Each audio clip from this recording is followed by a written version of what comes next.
নমস্কার, CNN 24 সংবাদে আমি নীলাঞ্জন আপনাদের স্বাগত জানাচ্ছি। প্রথমেই সংবাদ শিরোনাম। গুয়াহাটি থেকে গ্রেফতার কালাইনের বার্মিজ সুপারি পাচারকারী সুফিয়া আহমেদ তালুকদার।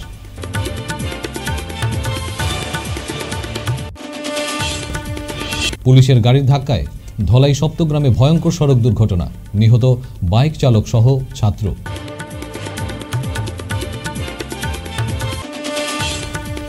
বিভিন্ন সমস্যা ও দাবি নিয়ে প্রতিবাদে নামলেন আসাম বিশ্ববিদ্যালয়ের ছাত্রছাত্রীরা। শহরে ই রিক্সা চলাচলে নিষেধাজ্ঞা, কলেজ রোড এলাকায় সড়ক অবরোধ করে প্রতিবাদ চালকদের।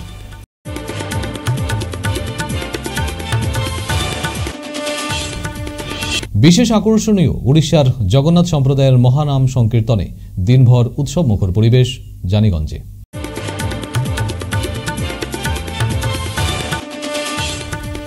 এবারে সংবাদ বিস্তারিত। গুয়াহাটি থেকে গ্রেফতার কাছাড় জেলার কালাইনের বার্মিজ সুপারি পাচারকারী সুফিয়া আহমেদ তালুকদার। কাছাড়ের লক্ষ্মীপুরে দুটি ট্যাঙ্কার ও দুটি ডাম্পার থেকে বৃহৎ পরিমাণে বার্মিজ সুপারি জব্দের পর লক্ষ্মীপুর পুলিশের অনুসন্ধানে ছিল সুফিয়া।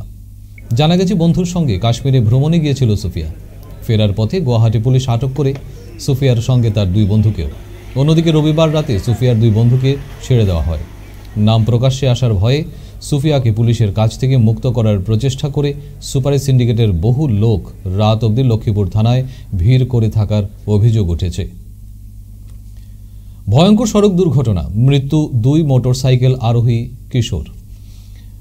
শিক্ষকের জানাজা শেষে বাড়ি ফিরতে গিয়ে সড়ক দুর্ঘটনায় মৃত্যু হল কাবুগঞ্জ লক্ষ্মীচরণ হাই স্কুলের দুই ছাত্র মোস্তাফা আহমেদ লস্কর ও আসাদ গনি বড়লস্কর।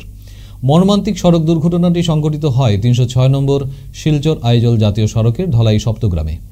জানা যায়, জানাজা শেষে দুই ছাত্র ৩০৬ নং জাতীয় সড়কে মোটরসাইকেলে বাড়ি ফিরছিলেন। সপ্তগ্রাম ফেরিঘাটে পৌঁছানোর পর পেছন দিক থেকে আসা লাইলাপুর পুলিশের বলেরো গাড়ির সহিত ধাক্কা লাগে মোটরসাইকেলের। বলেরো গাড়িতে ধাক্কা লাগার পর বিপরীত দিকে থেকে আসা অল্টো গাড়ি সহিত মুখোমুখি সংঘর্ষ হয় মোটরসাইকেলের। এতে মোটরসাইকেলের ধাক্কা দুই যুবক কয়েক ফুট ছিটকে গিয়ে সড়কের উপরে পড়েন। স্থানীয় মানুষ গুরুতর আহত অবস্থায় উভয়কে উদ্ধার করে শিলচর মেডিকেল কলেজ হাসপাতালে পাঠান। মেডিকেলে পৌঁছানোর পর কর্তব্যরত চিকিৎসকরা উভয়কে মৃত বলে ঘোষণা করেন। এর সামনে বাইক একটা পুলিশের গাড়ি ড্রাইভার সাইডে গিয়া ধাক্কা মারছে বাইকের পিছনে, আর বাইক এলপি একটা সামনে পড়ে গিয়া বাইকে হয়ে গেছে। তারা স্কুলের স্যার একজন মারা গেছে, ওইসে দেখা যাই আর কোন জায়গা ওই বাগাত ওই লাইলাপুর ওইয়া গেছে গিয়া। আর ওর তো বাদে উনি অ্যাক্সিডেন্ট দলাই যাইছেন না, ও মেডিকেল নিয়ে গেছে। তারা কয়জন? তারা দুইজন আসলো লগে ও আমরা গাঁও চাষার ঘর বাইয়ার একজন আসলো, তাই না। এরপরে তারা আপনারা কি শুনছেন, মানে ঘটনা কিরকম? এমনি তো বড় ভাই তিন ফোন মারছেন, মারিয়া কইসন তো ভাই অ্যাক্সিডেন্ট হয়ে গেছে। ওইয়া ও আমি বার হইয়া আইসি দলাত গেছি, দলাত গিয়া পাইছি না, মেডিকেল আইসি ইয়া পাইছি আমার ভাই মরা। কিরকম হয়েছে এটা? কোনো কিরকম কইতে শোনা গেছে তো যে হয়েছে ও দলাই ইনচার্জর গাড়ি মারছে ধাক্কা, লাইলাপুরের গাড়ি ওসি গাড়ি ধাক্কা মারছে, মারিয়া ভালো ইয়ে মার দিয়েছে। মেডিকেল আবার বলেন না, রাস্তা দোকান কইতে পারবো আমরা শুনিয়া মারা হয়েছি। ইউজিসি গাইডলাইন না মেনে পরীক্ষার রুটিন ঘোষণা করায় ছাত্রদের বিক্ষোভ দেখা গেল আসাম বিশ্ববিদ্যালয়ে। শুক্রবার রাত্রি ৮টায় আসাম বিশ্ববিদ্যালয়ের বিভিন্ন সেমিস্টারের পরীক্ষার জন্য অনলাইনে রুটিন ঘোষণা করা হয়। গাইডলাইন অনুসারে ন্যূনতম 7 দিন আগে রুটিন ঘোষণা করার কথা, কিন্তু দেখা যায় 9 জানুয়ারি থেকে রুটিনের পরীক্ষায় বসার নির্দেশ দেওয়া হয়েছে। স্বভাবতই এই নির্দেশটি TSSOT শিক্ষার্থীরা পাওয়ার পর ক্ষোভে ফেটে পড়েন। ছাত্রছাত্রীরা সকালে আসাম বিশ্ববিদ্যালয়ের কর্তৃপক্ষের বিরুদ্ধে মূল গেটে জড়ো হয়ে বিক্ষোভ প্রদর্শন করেন।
पॉइंट्स क्या है आप लोगों का? हम लोगों का फर्स्ट ऑफ ऑल जो पॉइंट्स है, हम लोगों का जो रूटीन दिया गया है एग्जाम के लिए वो 3 दिन पहले दिया गया है, जो कि कल से 9 तारीख से एग्जाम है, जो कि as per UGC guidelines 7 days पहले देना चाहिए।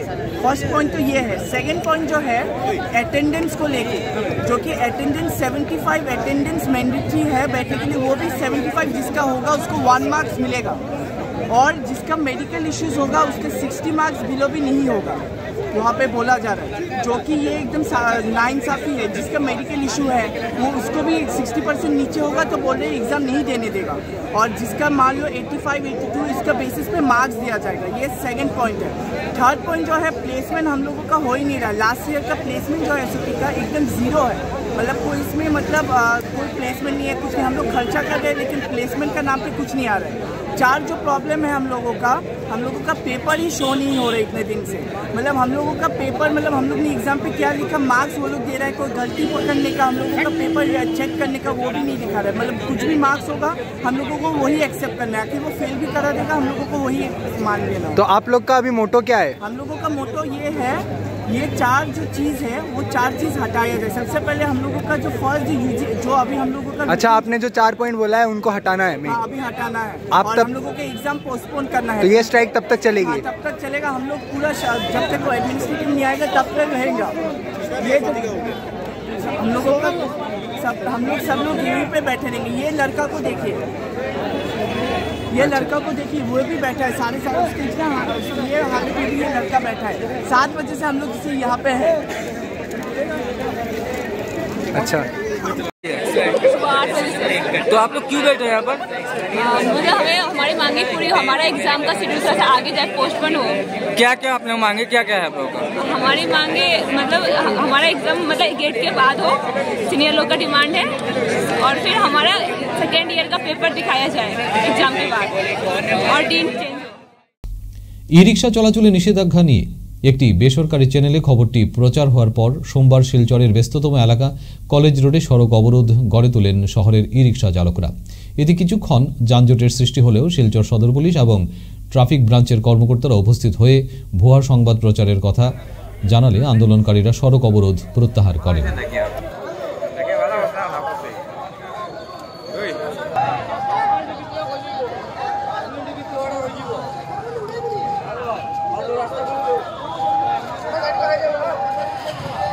গতকালকে আমি একটা নিউজ পেয়েছি, আমার যারা ই রিক্সা ড্রাইভার রাত্রে ফোন করেছে যে দাদা আপনি ঈশান বাংলার নিউজটা দেখুন। তো আমিও দেখেছি যে গতকালকে একটা ট্রাফিক অ্যাডভাইজারি কমিটি মিটিং গিয়েছিল, আর এই মিটিংয়ে সিদ্ধান্ত নেওয়া হয়েছে যে আজকে থেকে সন্ধ্যা 5টার পর থেকে সকাল 7টা পর্যন্ত কোনো ই রিক্সা শহরে চলতে পারবে না বা ঢুকতে দেওয়া হবে না। মেম্বার্সের মুখের দিকে তাকিয়ে অনেক দুঃখ লাগলো। বছরে সম্পূর্ণ ট্যাক্স দিয়ে যদি থাকি তাহলে আমাদেরকে কেন 30 দিনের জায়গায় 15 দিন চলবো? যে আজকে থেকে 5টার সময় সন্ধ্যা 5টার পর থেকে ই রিক্সা শহরে চলতে পারবে না সকাল 7টা পর্যন্ত। এই সুবাদে আমরা কলেজ রুট যে মুখ্য শহরে যে মেইন রুট যেটা তিনমুখী আমরা স্ট্রাইক করেছিলাম, বন্ধ করে দিয়েছিলাম। আপনারা দেখেছেন কিছুক্ষণের মধ্যে আমাদের প্রশাসন এসেছে, ট্রাফিক বিভাগ এসেছে, এসে আমাদেরকে ওনারা বলেছেন নিউজটা এসেছে এটা একটা ফেক নিউজ। ডিসিও বেশি এই ধরনের কোনো কালকে মিটিং হয়নি, যদি হতো তাহলে আমাদেরকে ওনারা ডাকতেন এবং বা কোনো একটা মাইনুস বেরোতো। তো বলেছেন আপনারা ধর্ণা উঠিয়ে নিন, স্ট্রাইক উঠিয়ে নিন, আমরা কথা দিচ্ছি আপনাদের গাড়ি সন্ধ্যা 5টা থেকে চলবে, আগে যেভাবে চলেছিল এইভাবেই চলবে। তাই ওনারা যখন আমাদের কথা মেনেছেন, আমরা ওনাদের কথা মানতে বাধ্য হয়েছে, আমরা ছেড়ে দিচ্ছি। নিউজটা ফেক ছিল ওনারা বলেছেন, প্রশাসন বলেছেন, যেহেতু বোর্ড মিটিংয়ের কোনো মাইনুস নেই, বোর্ড মিটিংয়ের সংবাদ ডিটিও স্যারও পায়নি, ট্রাফিক বোর্ডও পায়নি, এই কারণে আমরাও পাইনি। ওনারা বলেছেন, ট্রাফিক বিভাগ থেকে বলেছেন, প্রশাসন বলেছেন, আমরা দেখেছেন সদর থানা স্যার এসেছেন ওসি, যে এটা একটা ফেক নিউজ। আমাদেরকে বলেছেন আপনারা ওর প্রতি স্টেপ নিন, আমরা এই আইনত স্টেপ নেবে। এ ধরনের একটা মিথ্যা প্রচার করেছে।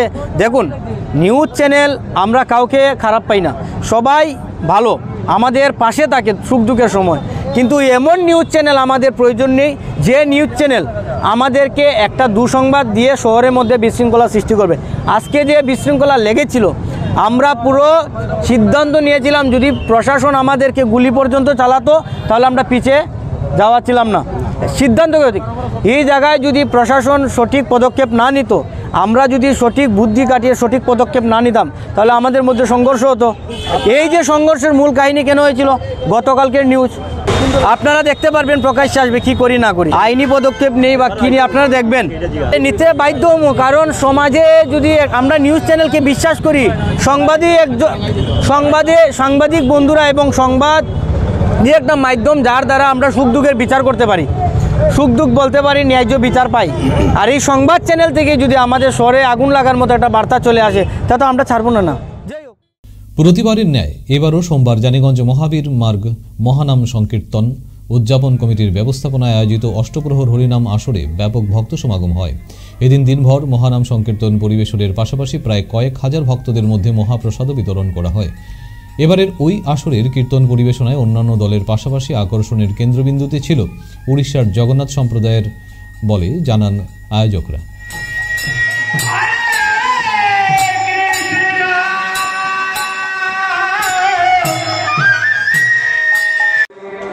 প্রতি বছর আমরা এই অষ্টপ্রহর কীর্তনের আয়োজন করে থাকি বিগত 17 বছর হইতে। তো এবছরে আমাদের বিশেষ আকর্ষণ ওড়িশার জগন্নাথ সম্প্রদায়ের একটি বিশেষ দল যাদের আজকে রাত্রে 8টার সময় লীলা রয়েছে, খুব দেখার মতো। যারা দেখবেন না তারা আমাদের মনে হয় মিস করবেন। আর আগামীকাল আমাদের পুণ্যা সকাল 10:30 ঘটিকা হইতে পুণ্যা দিবেন গোপাল বাবাজি। আপনারা সবার কাছে আমাদের আবেদন রইল আমাদের প্রতিটি অনুষ্ঠানে এসে উপস্থিত থাকবেন। আমাদের অনুমান 8 থেকে 10,000 লোক মহাপ্রসাদ নিয়ে থাকে, এবারও তাই হয়েছে। আমাদের মনে হয় একটু বাড়বে। আমরা খুবই আনন্দিত আমরা এত লোককে প্রসাদের ব্যবস্থা করতে পেরেছি। এটা আমাদেরকে সবাই সহযোগিতা করেছেন। আগামীকালকে যে প্রসাদের আগামীকালকেও আমাদের মোটামুটি 5 থেকে 6,000 লোকের প্রসাদের ব্যবস্থা রয়েছে। আমরা সবাইকে সমগ্র বরাকবাসীকে আবেদন রাখছি যে আপনারা সবাই এসে প্রসাদ গ্রহণ করবেন এবং কীর্তন উপভোগ করবেন। আগামীকাল পুণ্যা হয়ে কীর্তন সমাপ্তি হবে। বারুইগ্রাম দুর্লভছড়া রেল লাইনের পাশে এক ব্যক্তির মৃতদেহ উদ্ধারের ঘটনায় চাঞ্চল্য ছড়িয়েছে। সাত সকালে বারুইগ্রামে দুর্লভছড়া রেল লাইনের পাশে এক ব্যক্তির মৃতদেহ দেখতে পান স্থানীয়রা। একের পর এক ছুটে এসে জমায়েত হয়ে আশপাশের লোকেরা সেখানে জড়ো হতে থাকেন। প্রত্যক্ষদর্শীদের মতে জানা যায় সকাল 7টা থেকে এই মৃতদেহটি পড়ে রয়েছে। মৃত ব্যক্তির বাড়ি বারুইগ্রাম সংলগ্ন শহীদপুর এলাকায়। মৃতের ছোট ভাই ঘটনাস্থলে ছুটে এসে তার পরিচয় দেন যে সে গতকাল রাতে ডিমাপুরের কাজের উদ্দেশ্যে রওনা দিয়েছিল।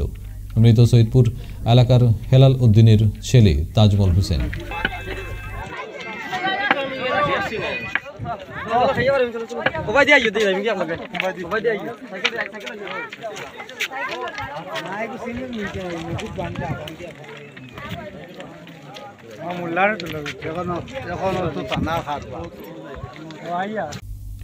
ফিরছি একটা বিরতির পর, আপনারা সবাই সঙ্গে থাকুন। 100 প্লেসমেন্ট সহায়তা, শিল্প অভিজ্ঞতা এবং আরও অনেক কিছু পাওয়ার সুযোগ নিন।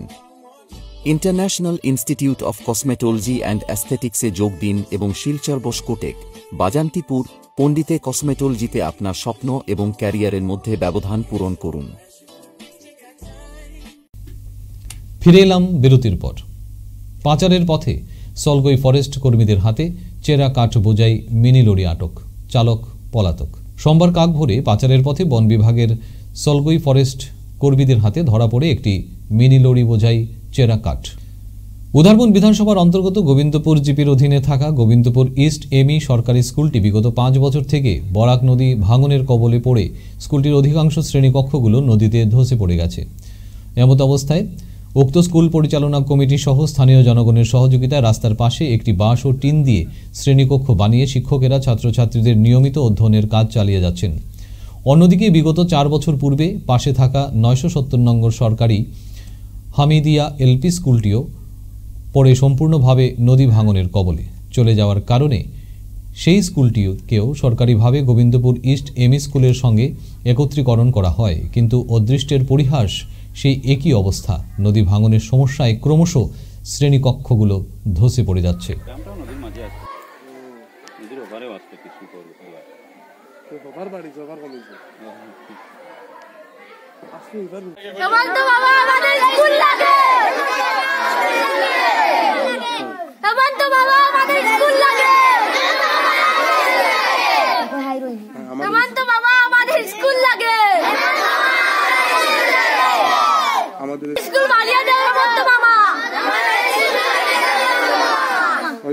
নাম হলো Gobindapur stem school under Lakshmipur block elementary education.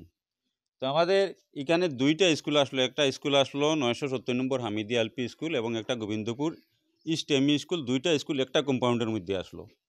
আজ থেকে প্রায় 4 বছর আগে 970 নম্বর হামিদি এলপি স্কুলটারে এমালগেট করিয়া স্টেম স্কুলের সঙ্গে একত্রীকরণ করা হয়েছে। আর তখন থেকেই শুরু হয়েছে নদীর বাঙ্গন। প্রায় প্রতি বছর একটা রুম দুইটা রুম একটা রুম দুইটা রুম করিয়া বাঙ্গিয়া লইয়া যায়। আমরা বিভাগীয় কর্তৃপক্ষের লগে যোগাযোগ করি। গত বছর আমরা প্রায় 3টা রুম লইয়া গেছে গিয়া গত বর্ষার সময়। তখন আমরা বিও ম্যাডামের কাছে আমরা জানাইছি যে ম্যাডাম আমরা স্কুলটা ভাঙি গেছে। ম্যাডাম এখানে আইসুন, সরজমিনে দেখা করছেন, স্কুলটা দেখছেন। তাই দেখার পরে আমরা কইছেন আপনারা জমির ব্যবস্থা করুন, আমরা আপনারাই স্কুল দিয়ার।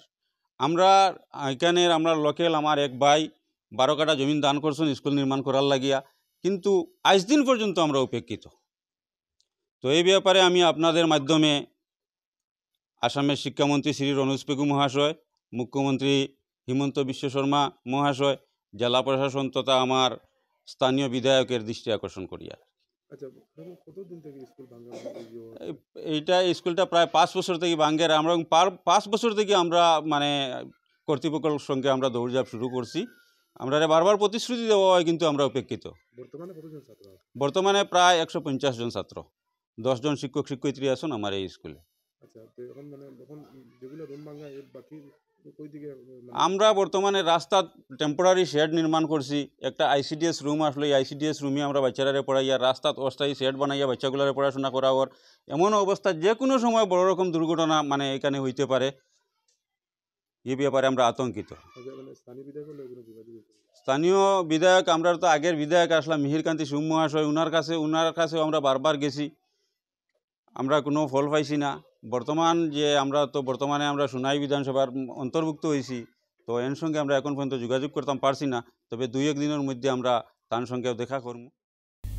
দুর্ঘটনার শিকার বনভোজনের ট্রাভেলার্স বাস। কালাইনের সিন্দুরাতে দুর্ঘটনার কবলে পড়েছে বাসটি। রবিবার বরাক উপত্যকার পিকনিক স্পট সিন্দুরাতে হাজার হাজার গাড়ি জমায়েত হয়েছিল। এর মধ্যে একটি ট্রাভেলার্স গাড়ি আটকে পড়ে। এই ট্রাভেলার্সের কারণেই বাকি গাড়িগুলো আটকে পড়েছে। দুর্ঘটনার খবর পেয়ে কালাইন পুলিশ ঘটনাস্থলে উপস্থিত হয়ে দুর্ঘটনাগ্রস্ত ট্রাভেলার্সটি উদ্ধার কাজে নামে। জানা যায় সেখানে যাওয়ার জন্য একটি রাস্তা বানিয়ে দেওয়া হয়েছিল। রাস্তাটিতে নতুন মাটি থাকার কারণে সেই গাড়িটি নিয়ন্ত্রণ হারিয়ে গড়িয়ে পড়ে, তবে কোনো হতাহতের খবর পাওয়া যায়নি। শিলচর দুধপাতিল লার্সিং পার্কে রেল লাইনে কাটা পড়ে মৃত্যু অজ্ঞাত পরিচয় এক মহিলার। জানা যায় সোমবার সন্ধ্যা রাত্রি দুধপাতিল লার্সিং পার্কে রেল লাইনের পার হওয়ার সময় ট্রেনে কাটা পড়ে মৃত্যু হয় এক মহিলার। সঙ্গে সঙ্গে স্থানীয়রা মহিলার মৃতদেহ দেখে খবর দেন মালুগ্রাম থানায়। মালুগ্রাম থানার পুলিশ ঘটনাস্থলে উপস্থিত হয়ে মৃতদেহটি ময়নাতদন্তের জন্য শিলচর মেডিকেল কলেজে প্রেরণ করেন। মৃত মহিলার কোনো পরিচয় জানা যায়নি বলে জানা যায়।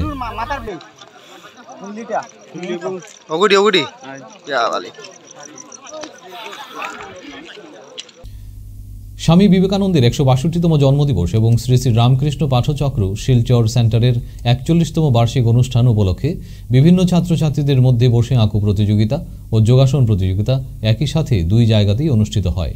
শিলচর অম্বিকাপুরটির দুর্গাশঙ্কর পাঠশালায় বসে আঁকো প্রতিযোগিতায় মোট 4টি বিভাগে প্রায় 80 জন এবং শ্মশান রোড দুর্গা মণ্ডপে যোগাসন প্রতিযোগিতা ও 4টি বিভাগে প্রায় 60 জন ছাত্রছাত্রীরা যোগদান করেছিল।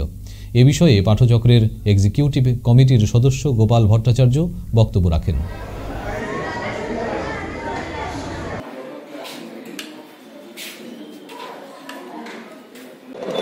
স্বামী বিবেকানন্দের 162তম জন্মদিবস উপলক্ষে এবং রামকৃষ্ণ পাঠচক্র শিলচর সেন্টারের 41তম বার্ষিক উৎসবের উপলক্ষ রেখে আজকের এই শুভ দিনে আমরা কিছু প্রতিযোগিতামূলক কার্যক্রম রেখেছি। তার মধ্যে প্রথম হচ্ছে যোগাসন প্রতিযোগিতা, বিভিন্ন গ্রুপে 4টা গ্রুপে বিভক্ত করে। আর রয়েছে আর্ট প্রতিযোগিতা, সেটা চলছে দুর্গাশঙ্কর পাঠশালাতে, এবং এখানে আমরা দাঁড়িয়ে আছি শ্মশান রূপ দুর্গা মণ্ডপে। এখানে প্রায় 60-এর অধিক প্রতিযোগিতা চলছে। আর যেখানে আর্ট চলছে সেখানে 80 জনের ঊর্ধ্বে প্রতিযোগীরা আর্ট কম্পিটিশনে মেতে উঠেছেন। খুব সুন্দরভাবে আমাদের অনুষ্ঠান 2 জায়গায় চলছে। একই সাথে আমরা স্বামী বিবেকানন্দের আদর্শকে সম্মুখ রেখে এবং শ্রী শ্রী ঠাকুর রামকৃষ্ণ পরমহংসদেবের আশীর্বাদ পুষ্ট এই সংস্থা আজকে 41তম পর্যায়ে আছে। 1982 ইংরাজি থেকে এই কাজ চালিয়ে যাচ্ছে। প্রতি বছর আমরা চেষ্টা করি সমাজের বুকে কিছু যাতে দেওয়া যায় তার প্রবৃত্তি রেখে আমরা কিছু সেবামূলক কাজ করে থাকি, এবং রামকৃষ্ণের ভাবধারা, শ্রী শ্রী মায়ের ভাবধারা এবং স্বামী বিবেকানন্দের আদর্শকে সম্মুখে রেখে আমরা আমাদের নিরন্তর কাজ প্রতিদিন আমরা চালিয়ে থাকি। আমরা পাঠচক্রের পক্ষ থেকে শিলচরবাসীকে আজকের এই শুভ দিনে আমরা আগ্রহ থাকবে আপনাদের, আমরা যারা প্রতিযোগিতায় আছেন এবং যারা দেখবেন তাদেরকে আমরা আহ্বান করব রামকৃষ্ণ পাঠচক্রের উত্তরোত্তর উন্নতিতে সামিল হোক। শিলচর কলেজ রোডের এক ভবনে গতকাল রাজ্য সরকারি কর্মচারী ফেডারেশনের অধিবেশন অনুষ্ঠিত হয়।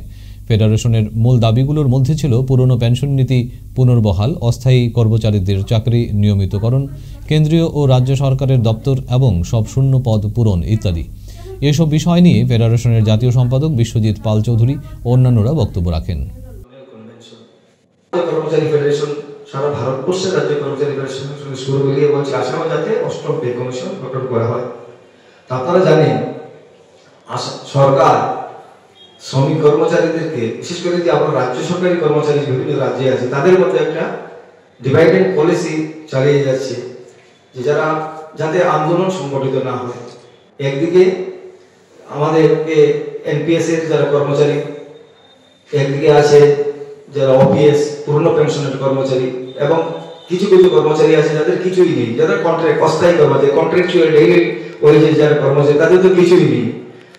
তো যারা ওপিএস তারা ভাবছে যে আমাদের তো ওপিএস এর আওতায় আছে, আমাদের সব আছে। এনপিএস এ যারা আছে তারা বলছে আমাদের তো কিছুই নেই। এনপিএস এ আমাদের তো সুরক্ষিত, জীবন সুরক্ষিত, সামাজিক সুরক্ষা আমরা পাচ্ছি না। সেটা শুধু আমাদের না, ব্যাংক, এলআইসি বলুন, যে কোনো রাজ্য সরকারি কর্মচারী, কেন্দ্রীয় সরকারের কর্মচারী, সবার ক্ষেত্রেই সমান। তো আমরা তো এনপিএস, আমরা তো কি হাতে ফিরে যাবো? তো ওপিএস এর সঙ্গে আমরা কেন যাবো? আর যারা অস্থায়ী কর্মচারী যারা আছে, ডেইলি যারা ওয়েজেস কর্মচারী আছে, কন্ট্রাক্ট বেসিস কর্মচারী, তারা ভাবছেন আমাদের তো নতুন পেনশন বলুন আর পুরনো পেনশন, আমরা কোনো কিছু আওতায় আসছি না। তো তারা তাদের নিয়ে চিন্তিত, তারা তাদের আন্দোলন করছে, তাদের স্থায়ীকরণের জন্য আন্দোলন, নতুন পেনশন স্কিম যারা আছে তারা পুরনো পেনশনের জন্য আন্দোলন, আর পুরনো পেনশন যারা আছে তারা তো বলছেন আমরা সুরক্ষিত। উনার বক্তব্য সর্বভারতীয় স্তরে কি পর্যায়ে উনার নেতৃত্বে যে আন্দোলন হচ্ছে উনি এখানে আপনাদেরকে তুলে ধরবেন, আসল বাস্তব পরিস্থিতি আপনারা নেবেন। নাবার্ডের আর্থিক সহযোগিতায় ওয়াইএস এর ব্যবস্থাপনায় সোমবার সোনাই ব্লকের দক্ষিণ মোহনপুর গাঁও পঞ্চায়েতে জোরাগুল এলাকায় 20 দিনের আসামি গামোছা বুননের প্রশিক্ষণ শিবিরের উদ্বোধন করা হয়। প্রদীপ প্রজ্বলন করে আনুষ্ঠানিকভাবে কর্মসূচির সূচনা করেন জেলা হ্যান্ডলুম ও টেক্সটাইলস বিভাগের assistant director L Hiralal Singh. সঙ্গে ছিলেন নাবার্ডের DDM Rabi Shankar. Next, I would like to invite NC Nil Kumar Singha, Secretary YSA, to हम लोग को 30 के बेस में 3 बेस में करना है। उसके बाद आप लोग को 6 महीने या 5 महीने के बाद आपको 2 दिन का फिर रिफ्रेशर ट्रेनिंग कोर्स देना है। ओके, उसके बाद आप लोग को एक्सपोजर विजिट, सभी 90 DD है, सबको एक्सपोजर विजिट में लेकर जाना है और यहाँ पर 2 डेमोन्स्ट्रेशन यूनिट खोलना है, जो मैं पहले से बता चुका हूँ। ये है ट्रेनिंग का। उनके बीच हम लोग ट्रेनिंग में इस बार दूसरे से थोड़ा अलग है, लास्ट ईयर से थोड़ा अलग है, क्योंकि हमारा जो असिस्टेंट डायरेक्टर हेलुम मेरा साथ हमेशा जाता रहता हूँ हमसे। इसमें तो अभी क्या करेगा, आप लोग ट्रेनिंग के बाद आप लोग को